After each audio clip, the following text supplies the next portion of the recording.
Hello friends, welcome back to my channel. Today I have a process video for you for the cut shop. I'm doing a 12 by 12 layout using the delightful cut file, which I have right here. I've had this picture of my mom when she was about 17. She actually was a model for a photographer, and I thought it was just so fabulous to learn that. I've been waiting for some products that I felt did this photo justice, and when I saw the Felicity Jane Megan kit and this cut file, I thought they were perfect. The papers are so lovely, but I wanted to soften it even further, so I wanted to line it with vellum. I wanted to give you a tip. Save those really old cutting mats that are just really well used, so you can put something like thin vellum or other delicate materials on it. It has just enough stickiness and it won't tear when you're trying to remove it or curl. For these really thin alpha cut files and thin files in general, I really love using my favorite, the Liquitex Matte Medium in my fine line bottle. It makes easy work to get really good adhesion everywhere. I put on the vellum, which I cut as one solid piece, and I made a mistake in the Silhouette software when I was trying to delete the portions I didn't want cut and keeping the portions that I did. I accidentally cut out some of the parts that the letters overlap each other instead of just the blank spaces between them. So you see that the L is overlapped by the E and the I in the top row, and there isn't any vellum in those overlapped little squares. I'll show you in a little bit how I fix that by just cutting some vellum and sticking it on. First, let me tell you how I am dealing with the fact that these letters are staggered, so they aren't in a row and they are staggered very haphazardly and overlap each other in weird ways. Can't just use the outer outline of an individual letter or the inner outline of an individual letter in this case because I lined it with vellum. So I'm using a combination of taking the big cut file, tracing the outline of what I can, and then taking the inner portions that are the negative of the cut file and lining those up roughly where they go inside the letter and tracing some of that as well.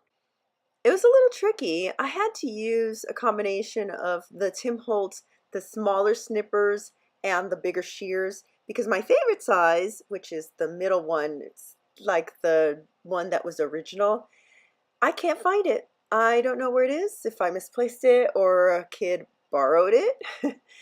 I'll be looking for that before I do my next project. All right, we're going to use some movie magic and cut some of this out, fast forward, so you don't have to sit through every single letter. But before we see the finished cut file, I just wanted to show you that I took the scrap of vellum and then just hand traced and cut little pieces to fill in the areas that I'd missed. Although doing the editing in the Silhouette software helped avoid having to cut all the letters out individually for the vellum. It saved me a lot of time. I chose a solid pink background. I didn't want more patterns clashing with the cut file, and it complemented the tone of the black and white photo, and I didn't want a whole bunch of patterns behind the black and white photo making it look crazy. But I do want to add some layers, and I still don't want to compete with the cut file. I decided to cut a bunch of layers of tissue paper. They're delicate, it's got great texture, and if you cut them in different aspect ratios, like some longer, some shorter, and then you stagger the way you put them together, it creates a really lovely effect. I learned this from the amazing Sue's Fish, whose layouts are always full of tons of textures and colors and layers, but they're always really delicate. I play with these layers and even cut little pieces to add and trim some off until I'm happy with them. I know I want to do some mixed media in the background, but at this point I decide to pull out the embellishments and get a rough idea for where I want to put things. The Megan kit came with a ton of beautiful vellum, so I definitely wanted to include some of that. Really love the transparency, and I don't know if you can tell with the cut file that there is vellum in the photos and in the video, but in real life when you look at it you can see there's just a little layer of that softness. I started off with building a cluster of some of the flowers, the transparent polka dot banner, one of the labels, and a butterfly. And that's going to be moving down later, but I am keeping basically those elements together. So off camera, I trimmed the paper down to 12 by 12. I kept the branding strip, so I trimmed from the top. And now I'm going to prep my background for some mixed media. I used the Art Basics gesso. It's a clear one. And I can count on one hand how many times I've actually used gesso. Because normally I use a thick cardstock with a white smooth cardstock that is my preferred from Paper Accents. And the one I get is really super thick and it's about 120 pounds. And it takes mixed media fairly well. I'm so glad I decided to do this on a thinner background and use the gesso because it reminded me when you do mixed media on the gesso, it flows so differently and you get some really cool effects. I barely touched the surface on what I'm doing here because all I did was some pink and just moved it around a little bit, spritzed it more, moved it around some more. I kind of wish I had done a whole bunch of colors. So that might be in a future project really soon because it was just so much fun. My goal with this layout was to keep everything soft, so I did dab some off the area that's going to be showing. The part under the photo I didn't bother. And then I waited for it to dry naturally. Now, even with the gesso, this warped quite a bit. So I'm going to back it with a thicker cardstock, just an old printed cardstock that I'm never going to use. I used my dot runner and I thought it was holding fairly well, but I noticed a couple days later that it is coming off. So I think I'm going to reattach it with some score tape. It's still a bit warped, but backing it with that cardstock really does help straighten it a bit.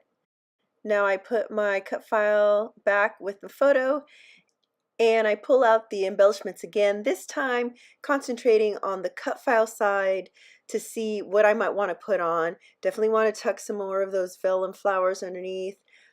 I like the idea of bringing another label in. I thought about a third, but I couldn't find a good spot for it. And trying to figure out would I like a solid butterfly or the butterflies in vellum.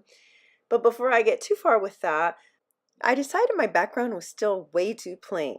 So I pulled out the Mr. Huey's Color Mist. It's Pinstripe, which is a gray. I didn't want to add solid black, but I wanted some speckliness. Oh, by the way, I don't think I mentioned I used the Avriel liquid watercolor in Cherry, and I really watered it down for that pink. Sorry, my voice is starting to go. I've been struggling for days and actually had to stop doing this voiceover a few days ago and let my voice rest. It's just not working well. The splatters on the gesso portion were not going to dry. And because they don't absorb into the paper, they were going to be too dark. So I dabbed them with a paper towel, which smeared them a little bit, but it's not too bad. Most of it is covered up.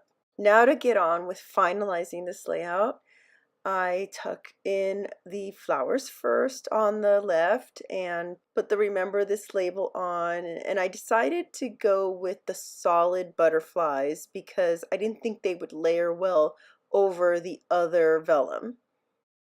I keep my clusters fairly simple, a layer of some vellum at the bottom, a label, and or a butterfly. For the butterflies, I almost use score tape just like I did for this label, but then I decided to use the glue dots because I can put the glue dots at the center, and I sort of bent the butterflies. They're a really thick cardstock. They're not quite solid like chipboard, but really thick cardstock, so I could bend them a little bit and give it more dimension.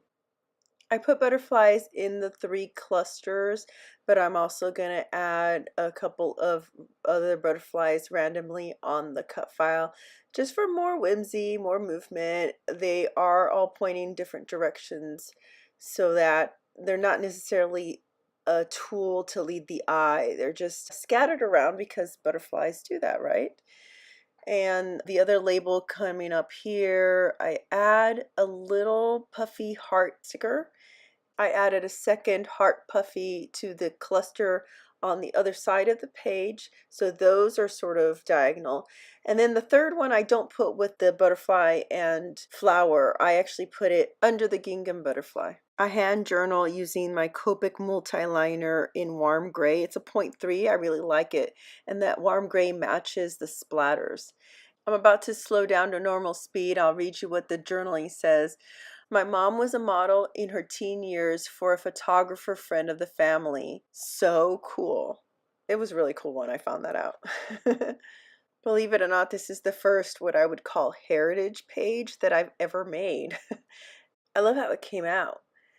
All right, we've reached the end. Here are the still photos. I hope you have enjoyed this video. Sorry about my voice. It's starting to go. I will leave any information I can think of down below in the description. If you've enjoyed this video despite my voice, please, I would appreciate a thumbs up. If you're not a subscriber, I appreciate if you do that as well. If you have any questions or comments, leave them down below. And most importantly, I hope to see you guys all here next time.